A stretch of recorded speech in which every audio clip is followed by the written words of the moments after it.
इस अध्याय में जितनी भी चीज़ें आपको आगे के लिए ज़रूरी होंगी एक एक करके सबके बारे में बताते रहूँगा। और मैं क्या करूँगा, इनके जो सूत्र हैं वो एक एक करके मैं आपको लिखवाता रहूँगा। ठीक, सबसे पहले, हालांकि आप ये सब बचपन में पढ़े हुए होंगे फिर भी मैं बता रहा हूँ। सबसे पहले मैं बात करता हूँ घन की। घन को अंग्रेजी में बोला जाता है क्यूब। ठीक है, घन को अंग्रेजी में क्या बोला जाता है, क्यूब। अच्छा, घन को भी रहने दो। पहले सबसे पहले जो बेसिक घन पे भी बात करेंगे, उससे भी छोटा जो चीज़ उसे भी हम बता देते हैं। सबसे पहले हम बात करेंगे वर्ग की, जिसे हम अंग्रेजी में क्या बोलते हैं, स्क्वायर। वर्ग क्या होता है, जिसकी चारों भुजाएं आपस में क्या होती हैं, बराबर। ये भुजा, ये भुजा, ये भुजा और ये भुजा बराबर होती है। अगर इसका मान a है तो इसका मान भी a होगा, इसका मान भी a होगा और इसका मान भी a होगा। तो वर्ग क्या होता है, जिसकी चारों भुजाएं बराबर होती हैं और चारों कोण भी 90 अंश के होते हैं, उसे हम क्या बोलते हैं, वर्ग बोलते हैं। ठीक है, अंग्रेजी में वर्ग को क्या बोला जाता है, स्क्वायर। ठीक है, तो वर्ग में क्या होता है, पहली चीज क्षेत्रफल। तो वर्ग का क्षेत्रफल फॉर्मूला हिंदी में क्या होता है, भुजा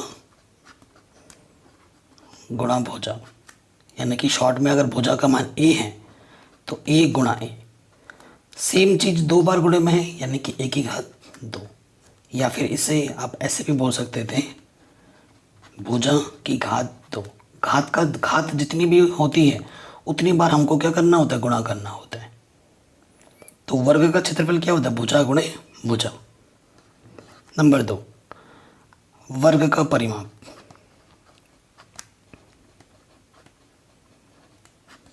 ठीक, परिमाप का मतलब क्या होता है, बाउंड्री। अगर आपके घर में जो होता है ना, आप चार दीवारी देते हो, ठीक है, तो आपने अपनी जगह में ही घेरते हो, तो ये जो बाउंड्री क्या हुआ, परिमाप। परिमाप को अंग्रेजी में बोलते हैं बाउंड्री। कुछ ऐसे वर्ड होते हैं ना जिसको हिंदी से ज़्यादा हम इंग्लिश में समझते हैं ना। बाउंड्री बोलते हैं, आपको समझ में आ गया। बाउंड्री क्या होता है, घेरा। तो कितने घेरे हैं, 1 2 3 4। घेरा कैसे निकालेगा, देखो यहाँ से यहाँ तक आया ए, फिर यहाँ से यहाँ तक ए, यहाँ से यहाँ तक ए और यहाँ से यहाँ तक ए। तो कितने ए हैं, 4 ए। और ए क्या है, भुजा। तो वर्ग का परिमाप का सूत्र होता है 4 गुणे भुजा। ठीक है, वर्ग का परिमाप का सूत्र क्या होता है, 4 गुणे भुजा। वर्ग की बात हो गई। अब हम बात करेंगे आयत की। आयत को अंग्रेजी में क्या बोलते हैं, ठीक है, रेक्टेंगल।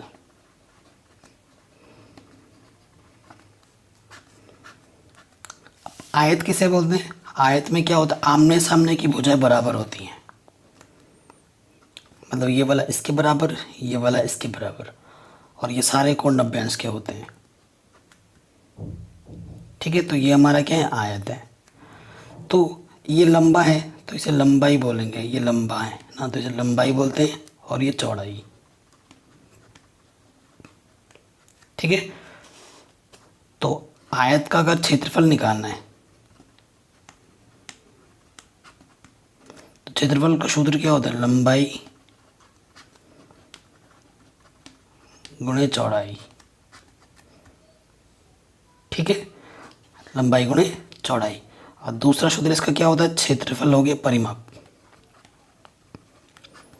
परिमाप क्या होता है, देखो परिमाप का मतलब बाउंड्री। यहाँ क्या है, लंबाई। यहाँ लंबाई है तो यहाँ पर भी लंबाई होगा, और यहाँ चौड़ाई है तो यहाँ पर भी चौड़ाई होगा, क्योंकि आमने सामने बराबर है। तो परिमाप लंबाई प्लस चौड़ाई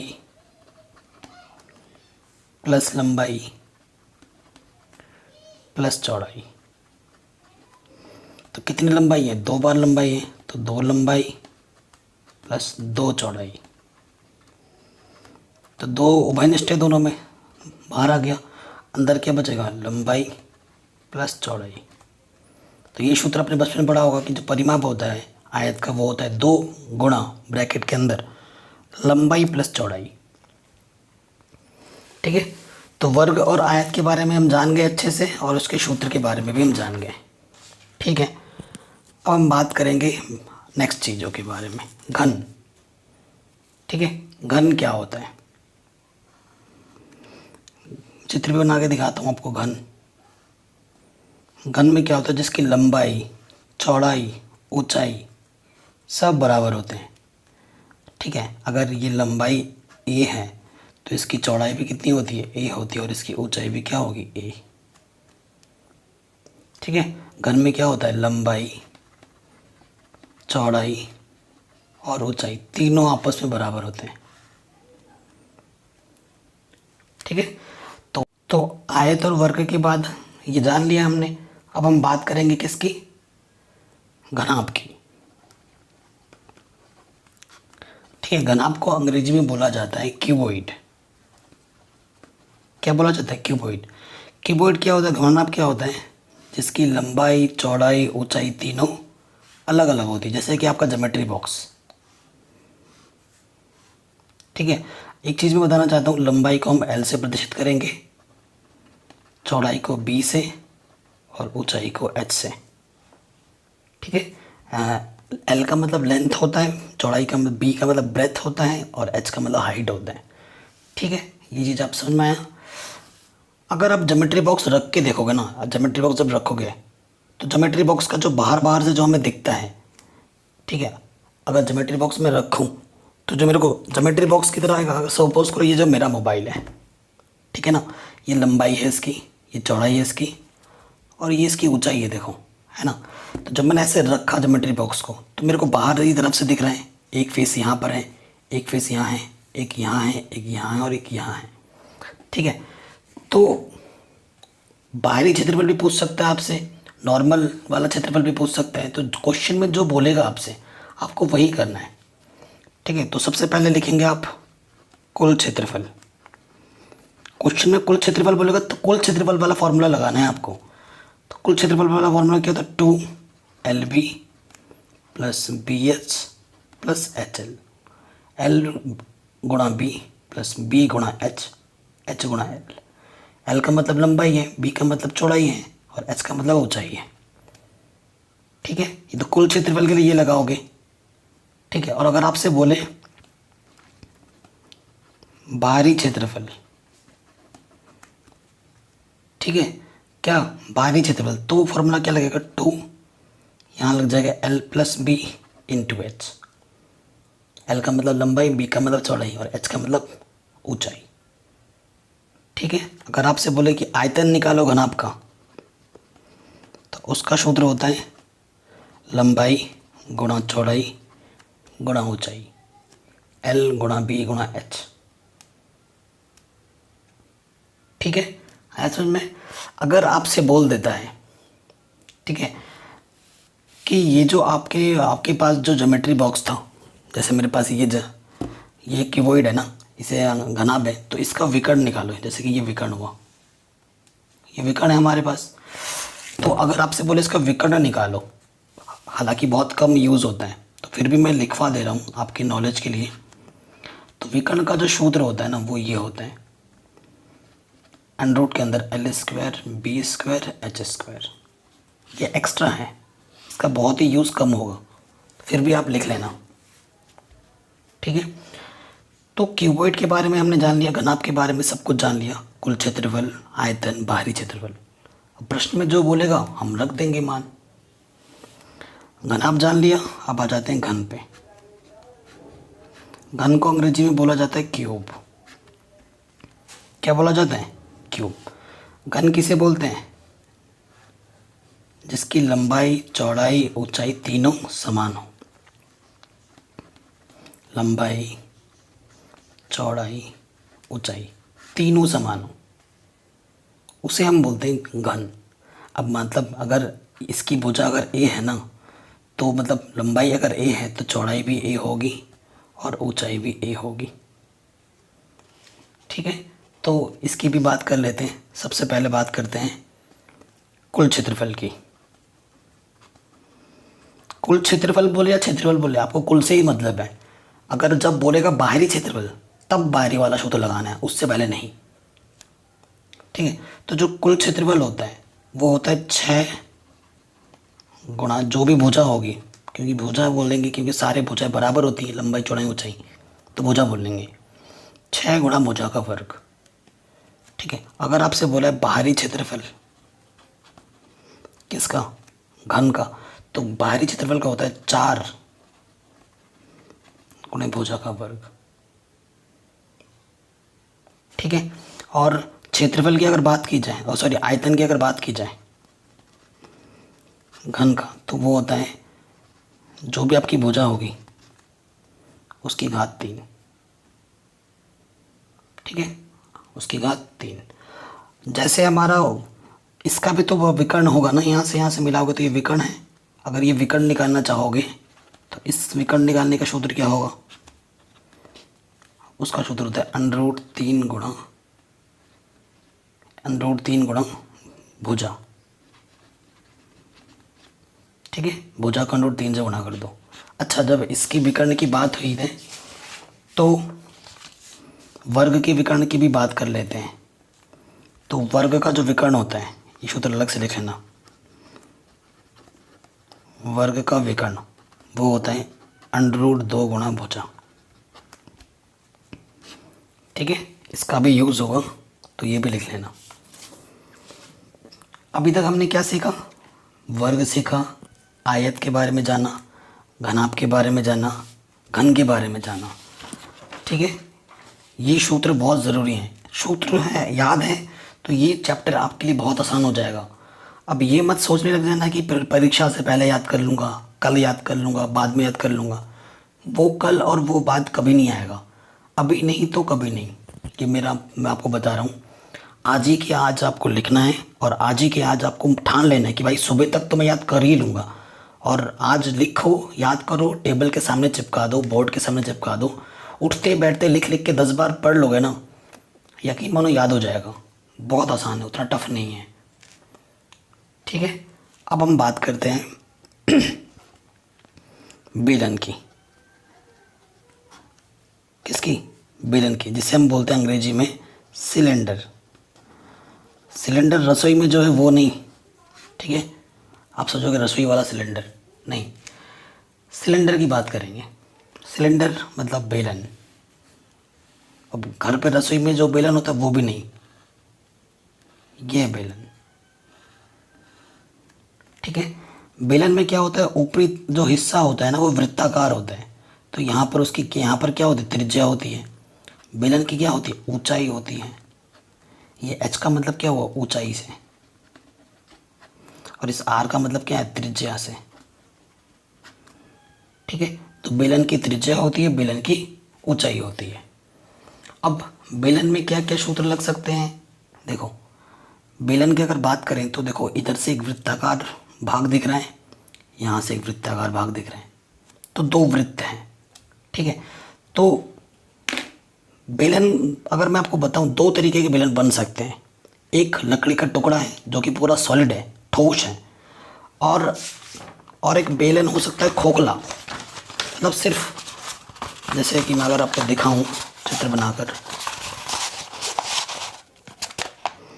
जैसे ये मैंने कागज़ का फोल्ड किया ना, तो देख रहे हो आपको, ये भी बेलन ही है, ये पूरा आपका बेलन है, लेकिन ये खोखला है अंदर से, है ना, खोखला है। और एक तरह वो लकड़ी का टुकड़ा होता है वो भी बेलन, लेकिन वो ठोस है। तो अगर मैं एक चीज़ मैं बताना चाहता हूँ, वक्र पृष्ठ, एक शब्द आएगा वक्र पृष्ठ। वक्र पृष्ठ का मतलब होता है ऊपर ऊपर से, जैसे ये ऊपर ऊपर से, ये पूरा ऊपर ऊपर से। पृष्ठ का मतलब क्या होता है, ऊपर ऊपर ऊपर से। पृष्ठ का मतलब होता है बाहरी बाहरी पृष्ठ को कवर करना। ठीक है, और कुल में जब बोलेगा ना, कुल में जब बोलेगा तो ये जो वृत्ताकार वाला ऊपर वाला हिस्सा है वो भी जुड़ जाता है, ये वाला पार्ट। क्षेत्रफल के लिए बोलेगा तो क्षेत्रफल जुड़ जाएगा। ठीक है, सो वक्र पृष्ठ जब बोलेगा तो वक्र पृष्ठ वाला सूत्र लगाना है, जब कुल बोलेगा तो कुल वाला सूत्र लगाना है। वो सूत्र मैं आपको अभी लिखवा दूंगा, टेंशन लेने का नहीं। ठीक है, तो सबसे पहले देखो, पहले बात करते हैं बेलन का क्षेत्रफल। कौन सा क्षेत्रफल, क्षेत्रफल बोलेगा तब भी यही लगाना है, या फिर वक्र पृष्ठ बोलेगा तब भी यही लगाना है। ठीक है, आ रहा समझ में? तो वो क्या होता है 2πRh। आर का मतलब त्रिज्या, एच का मतलब ऊंचाई। ठीक है, और एक सूत्र क्या बना, मैंने बोला बेलन का कुल पृष्ठीय क्षेत्रफल। जब कुल बोलेगा तब कुल वाला लगाना है। तो ये तो आएगा ही आएगा 2πRh, और इधर से वृत्त का क्षेत्रफल πr², इधर से भी वृत्त का क्षेत्रफल πr²। πr², 2πr²। देखो यहाँ पे भी 2π है, यहाँ पे भी 2π है, यहाँ से भी कम से कम r उभयनिष्ठ है। तो 2πr उभयनिष्ठ आ गए, यहाँ से बचा h और यहाँ से बचा r। तो ये सूत्र याद कर लेना, बेलन का कुल पृष्ठ क्षेत्रफल, इसे याद कर लेना। 2πr ब्रैकेट के बाहर आ जाएगा और ब्रैकेट के अंदर बचेगा h + r। ठीक है, कोई दिक्कत नहीं है, ये चीज़ हो गई। ओके, अब बेलन का आयतन।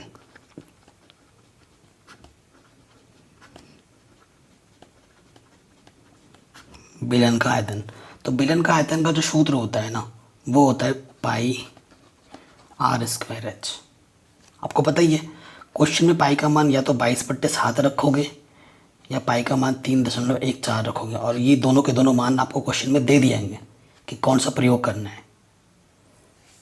ठीक है, अगर नहीं दिया होगा तो जो आपको आसान लगे क्वेश्चन के आधार पर उसका हम प्रयोग करेंगे। तो ये सूत्र होता है बेलन में, 3 सूत्र। एक बेलन का आयतन हो गया, एक बेलन का वक्र पृष्ठ क्षेत्रफल हो गया, एक कुल पृष्ठ क्षेत्रफल हो गया। तो बेलन के बारे में भी हम जान चुके हैं। ठीक है, और ये बेलन हम ऐसा मान के चल रहे थे जो ठोस है। कैसा बेलन है? ठोस बेलन के बारे में हमने जाना है ये सब। और अगर मैं हिंदी मीडियम बोर्ड की बात करूं तो ठोस बेलन के आधार पर ही ज़्यादा क्वेश्चन पूछ दिए जाते हैं।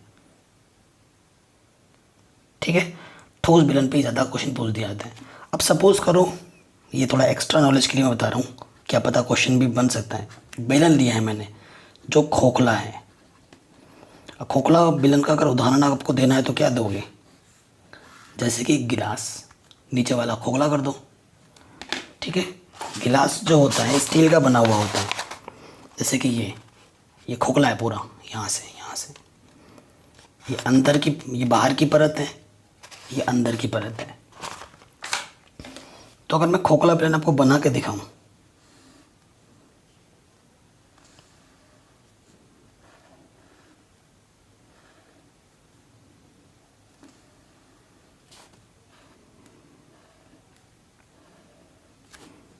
ठीक है, ये खोखला बेलन है। ये जैसे सपोज करो ये बेलन है ना, खाली ये मैं दिखा रहा हूँ। तो खोखले बेलन में क्या होता है, 2 त्रिज्याएं होती हैं, एक बाहर से एक अंदर से। वो भी मैं आपको समझा दे रहा हूँ। ये मेरा बेलन है, जैसे ये स्टील का गिलास है खोखला पूरा। ठीक है, यहाँ से एक त्रिज्या होगी और यहाँ से लेकर यहाँ तक त्रिज्या होगी। ये छोटी वाली मेरी R1 होगी और यहाँ से लेकर R2, है ना। 2 त्रिज्याएं होती है खोखला बेलन में, ऊंचाई वही एक ही है। तो ये वाली छोटी त्रिज्या को हम R1 बोलेंगे और बड़ी वाली त्रिज्या यहाँ से लेकर यहाँ तक R2 होगी।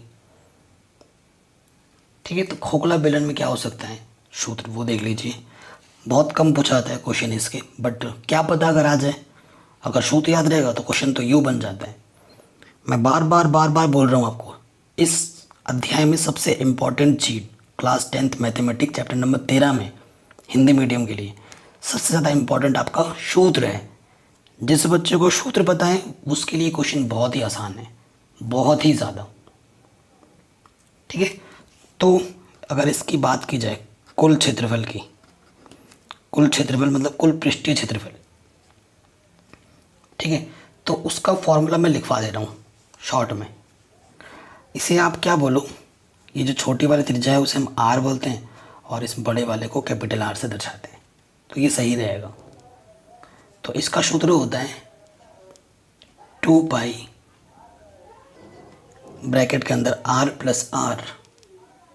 ठीक है, ये चीज़ें फिर गुणे में H plus capital R minus R. फिर से मैंने बोला है सूत्र आपको ऐसे याद नहीं होगा, लिख लिख के याद करना, ठीक है। और इसका अगर वक्र पृष्ठीय क्षेत्रफल निकालें, मतलब सिर्फ बाहर बाहर का, कुल बोलेगा तो ये लगाना है, और वक्र पृष्ठीय बोलेगा तो आपको ये लगाना है 2 पाई एच और ब्रैकेट में आर प्लस आर। कोई दिक्कत नहीं है। आओ ओके, अब इसमें अगर बोलेगा आपसे कि आयतन निकालो, ठीक है, इसमें क्या निकालो, आयतन निकालो। तो आयतन निकालने के लिए क्या करते हैं, क्षेत्रफल को ऊंचाई से गुणा कर देते हैं। जो भी इसका क्षेत्रफल आप निकालोगे उसको बस एच से गुणा कर देना तो आपका आयतन निकल जाएगा। सो बेलन की बात भी कर ली जो खोखला होगा, ठीक है, ये बहुत ही कम पूछा जाता है, फिर भी मैंने एक्स्ट्रा रूप में आपको बता दिया है। ओके, अब हम बात करेंगे शंकु की, ठीक है। शंकु को जो हम पढ़ रहे हैं वो होता है राइट सर्कुलर कोन, अंग्रेजी में बोला जाता है। वैसे शंकु को सिर्फ हिंदी में कोन बोलते हैं। और राइट सर्कुलर कोन क्या होता है वो मैं बता रहा हूँ, मतलब जिसमें जो कोण बनता है ना वो 90 अंश का बनता है। ये कोण है, जैसे एक जोकर की टोपी।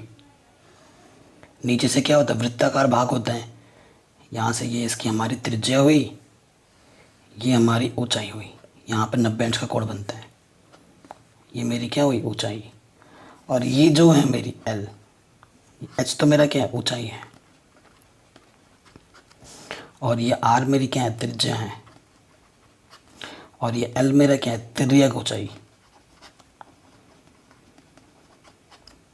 ठीक है। सो इसमें सूत्र क्या क्या लग सकते हैं उसकी अगर बात करें तो देखिए, अगर आपको एल का मान निकालना है, तिर्यक ऊंचाई, ठीक है, एल का मान, उसका सूत्र होता है अंडर में R square plus H square. एक सूत्र ये हो गया, इसकी बहुत ज़रूरत पड़ती है, ठीक है, ये चीज़ हो गई। अब हम बात करते हैं इसके क्षेत्रफल की। सबसे पहले क्या, क्षेत्रफल, शंकु का क्षेत्रफल कैसा वाला, वक्र पृष्ठीय, तो वो होता है पाई आर एल। क्या होता है, पाई आर एल। अगर आपसे बोले कुल पृष्ठीय क्षेत्रफल, कुल पृष्ठीय क्षेत्रफल, तो उसमें क्या होगा, पाई आर एल तो आएगा ही आएगा बाहर से, और नीचे से ये जो वृत्ताकार भाग है उसका क्षेत्रफल भी जुड़ जाएगा, ठीक है।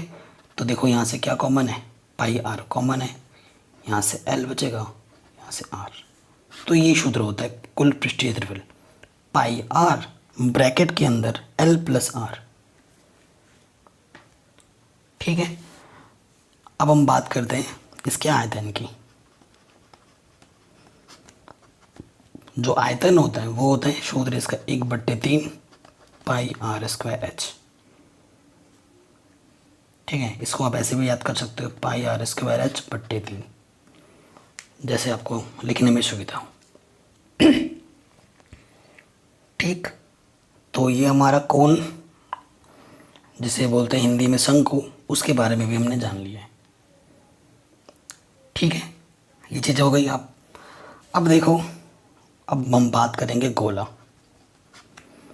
गोला भी 2 टाइप का होता है। एक गोला आप मिट्टी से बनाओगे, ठीक है, जैसे कि आपने देखा होगा, जैसे कि भाला, भाला बोल रहा हूँ, जैसे गोला फेंक नहीं फेंकते हैं, गोला फेंक देखा होगा, ऐसे फेंकते हैं। और एक गोला होता है क्रिकेट वाला, गोल। एक्चुअली गोला किसे बोलते हैं, जिसका आयतन हो जाता है, वो गोलीय वस्तु जिसका आयतन होता है उसे हम गोला बोलते हैं। वैसे तो आप इसे क्या बोलोगे, ये भी गोल रूप में दिखता है शेप में, लेकिन ये वृत्त है, गोला नहीं है। जिस गोलीय आकृति की क्षेत्रफल और आयतन दोनों निकल सकता है उसे हम गोला बोलते हैं। और गोला 2 टाइप का हो सकता है, एक तो पूरा भरा हुआ है, जैसे कि मिट्टी से आपने गोला बनाया, पूरा ठोस है, और एक क्रिकेट का गेंद जो होता है प्लास्टिक की, देखी होगी ना आपने, वो बाहर से सख्त होता है, अंदर से खोखला होता है, ठीक है। तो अभी हम बात कर रहे हैं वो गोला जो पूरा भरा हुआ है, ठोस है, मतलब ठोस गोले की बात करेंगे अभी हम, ठोस गोले में सिर्फ उसकी क्या होती है, त्रिज्या होती है। आर का मतलब क्या, त्रिज्या। तो गोले में सबसे पहले चीज़ क्या आती है, क्षेत्रफल। तो गोले का क्षेत्रफल होता है 4πr²। और गोले का जो आयतन होता है वो होता है 4/3πr³। ठीक है। इसी गोले को अगर आधा कर दो, मतलब बीचों बीच से अगर मैं काट दूं, ठोस है, ये ठोस है पूरा, यहाँ से यहाँ तक त्रिज्या है इसकी। ये मेरा क्या है, अर्धगोला है। ये मेरा क्या है, अर्धगोला। तो अर्धगोले का जो क्षेत्रफल होगा वो क्या होगा, बस आधा आधा कर दो। 4π था तो ये हो जाएगा 2πr²। और आयतन क्या हो जाएगा, 4/3 था तो ये हो जाएगा 2/3πr³। ठीक है, ये क्षेत्रफल है। अगर आपको बोले कुल क्षेत्रफल निकल सकता है इसमें कुल की बात नहीं होती गोले में, इसमें कुल होगा, क्योंकि ऊपर से ये क्या है, वृत्ताकार भाग है यूँ।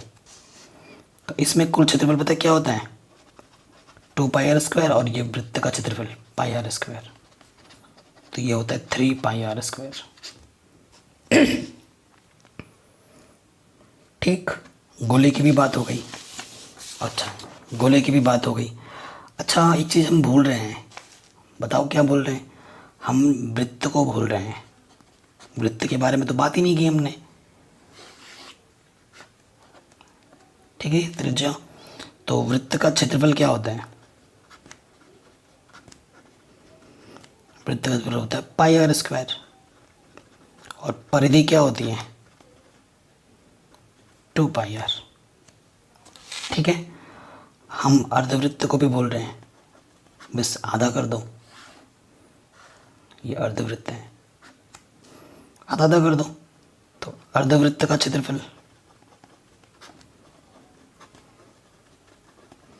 अर्धवृत्त का क्षेत्रफल क्या होता है, πr²/2। और अर्धवृत्त की परिधि आधा कर दो, 2πr/2 से भाग दोगे, 2 से 2 कट जाएगा, तो सिर्फ πr। ठीक, आया समझ में। तो ये क्वेश्चन भी हो गया हमारा, मतलब क्वेश्चन बोल रहा हूँ, ये चीज़ टॉपिक भी हो गया हमारा। अर्धवृत्त की भी बात हमने कर ली। ठीक है, अब गोला अगर खोखला गोला हो, खोखला गोला जैसे कि गेंद प्लास्टिक की, ठीक है, तो जो गेंद होता है वो कुछ इस तरीके से होता है। ठीक है, ये मेरा गेंद का सेल है, परत है बाहरी, है ना। और अंदर से क्या होता है, खोखला होता है। तो इसकी 2 त्रिज्याएं हैं। ठीक है, इसकी क्या है, 2 त्रिज्याएं। देखो, ये वाला यहाँ से लेकर यहाँ तक तो छोटा आर मान लिया, और यहाँ से लेकर यहाँ तक पूरा ये बड़ा आर है। ठीक है, तो जब त्रिज्याएं 2 हो जाएंगी तो वो वस्तु खोखली हो जाएगी। ठीक है, तो ये खोखला जो गोला है उसका बाहरी क्षेत्रफल अगर निकालना चाहो, बाहरी क्षेत्रफल, ठीक है, तो बाहरी क्षेत्रफल का सूत्र होता है 4π, बाहर की त्रिज्या कितनी है, r, तो 4π बड़ा वाला r²। ठीक है, कोई दिक्कत नहीं है। अच्छा, अगर आपसे बोले कि इसका क्या निकालो, आयतन निकालो, ये जो गेंद अपने के पास है, गेंद का आयतन क्या होगा। आयतन क्या होता है, जिसके अंदर कोई वस्तु समाहित हो सकती है। अगर इसके अंदर कोई वस्तु समाहित हो रही है तो ये वाला हिस्सा है सफ़ेद सफ़ेद सफ़ेद, तो इसका अगर आपको निकालना है आयतन, खोखले गोले का आयतन, तो उसका सूत्र होगा बड़े वाले में से छोटे वाले का आयतन माइनस कर दो। ठीक है, तो ये वाला पार्ट आपको मिल जाएगा। ठीक है, इस वाले चीज़ का आयतन आपको मिल जाएगा। ये हमारा आयतन आ गया। ठीक हो गया, ये चीज़ भी हमने जान गए। लिखते रहना कॉपी में आप अपने, ठीक है, ये सूत्र को लिख लिख के याद करके आपको आपके डेस्क के सामने बोर्ड पे चिपका देना है और एक दिन इसमें लगा देना है। ठीक है, हट चलते बैठते उठते पॉकेट में, पॉकेट नोट की तरफ 10 बार पढ़ोगे, 2 बार लिखोगे तो अपने आप आपके मन में बैठ जाएगा, भूलोगे नहीं। एक बार पढ़ोगे, आज पढ़ोगे, कल भूल जाओगे। तो अब हम बात करेंगे छिन्नक के बारे में।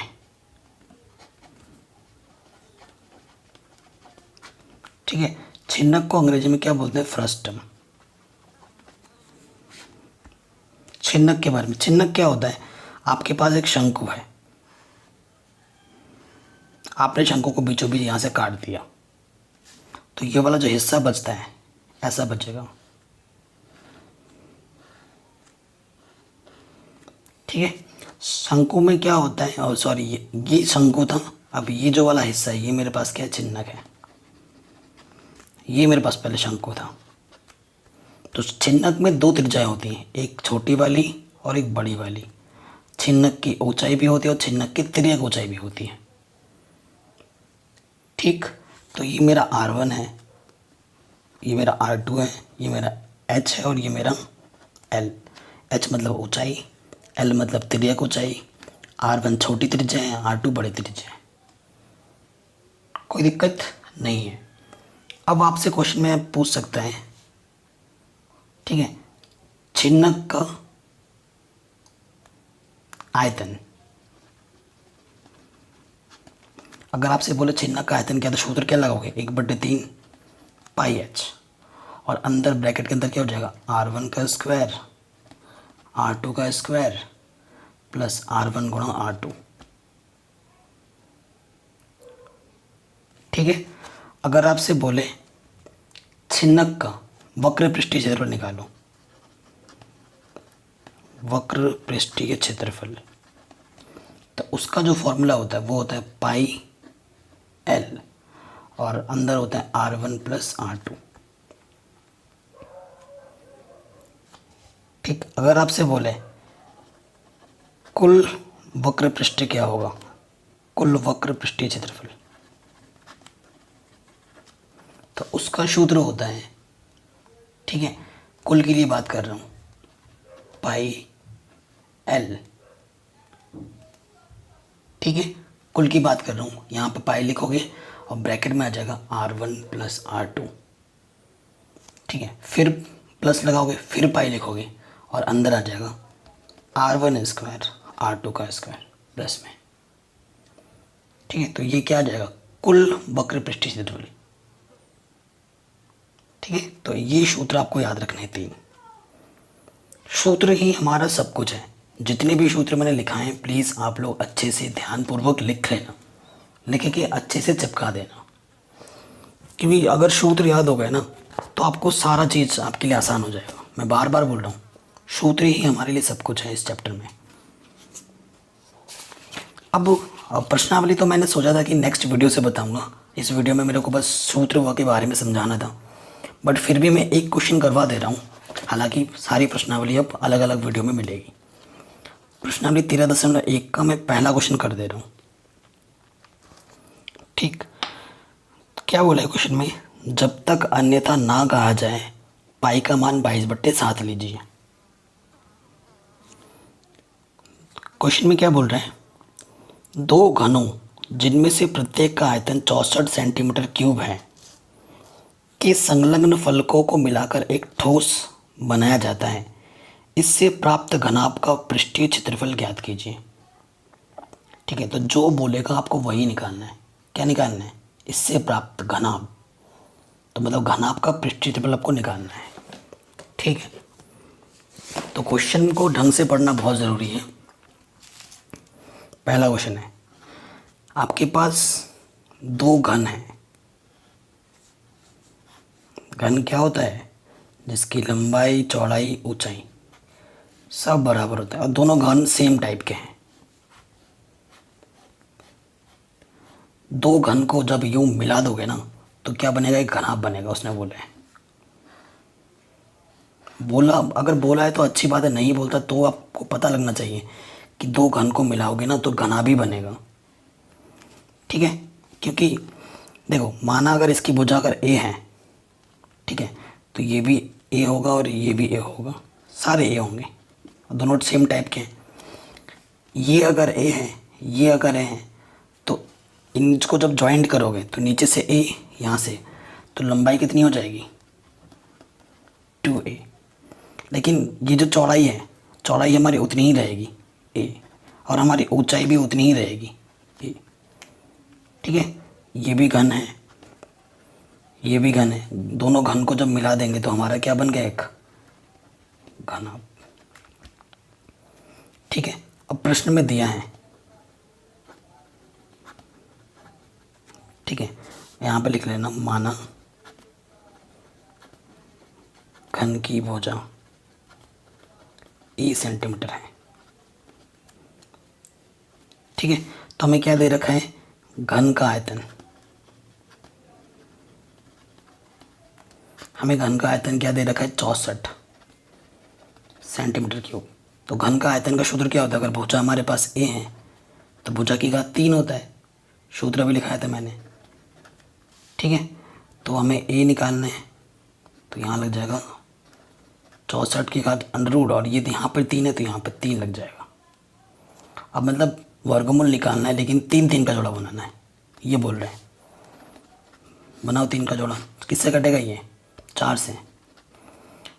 2 से भी काट सकते थे, 2 से काटते हैं, 2 3 6, 2 दूनी 4, 2 1 कम 2, 2 छंग 12, 2 8 16, 2 चौके 8, 2 दूनी 4, 2 1 कम 2, 3 है तो 3 का जोड़ा बनाना है। समान संख्या हो कि 3 का जोड़ा, 1 2, तो यहाँ से 2 आएगा और यहाँ से 2 आएगा गुणे में, 2 दूनी 4, तो भुजा कितनी हो गई, 4। तो घन की भुजा मेरे को कितनी मिली, 4 सेंटीमीटर। तो जो घनाभ होगा उसकी लंबाई मेरे पास कितनी थी, 2a थी। अतः घनाभ की लंबाई 2a थी, तो a का मान कितना था, 4, तो 8 सेंटीमीटर लंबाई, मतलब l। चौड़ाई कितनी थी, चौड़ाई मेरे पास ये a था तो ये भी a ही था, मिलाओगे तब भी a ही रहेगा, चौड़ाई नहीं बदलेगी। ठीक है, तो चौड़ाई मेरे पास कितनी है, a यानी कि 4 सेंटीमीटर, और इसको b बोलते हैं। और ऊंचाई यानी कि h, वो भी a थी, यानी कि 4 सेंटीमीटर। ठीक है, ये चीज़ आ गई समझ में। तो घनाभ की मेरे को लंबाई पता है, चौड़ाई पता है, ऊंचाई पता है। तो घनाभ का क्या बोला था क्वेश्चन में, घनाभ का पृष्ठीय क्षेत्रफल निकालो, घनाभ का पृष्ठीय क्षेत्रफल। तो सूत्र क्या होता है, 2LB + BH + HL। जैसे मेरे को याद हो गया है ना, आपको भी याद हो जाएगा, टेंशन लेने का नहीं। तो लंबाई कितना है मेरे पास, 8, चौड़ाई है 4, फिर 4 गुणा 4, मान रख रहा हूँ मैं। देखो b का मान 4 है, h का मान भी 4 है, h का मान 4, l का मान 8, 4 8 32, 4 को 16, 4 8 32, 32 32 64 और 16, तो कितना है ये, 16 2 गुणा 80, तो 80 8 दूनी 16, 160। क्षेत्रफल है तो सेंटीमीटर स्क्वायर लगा देंगे।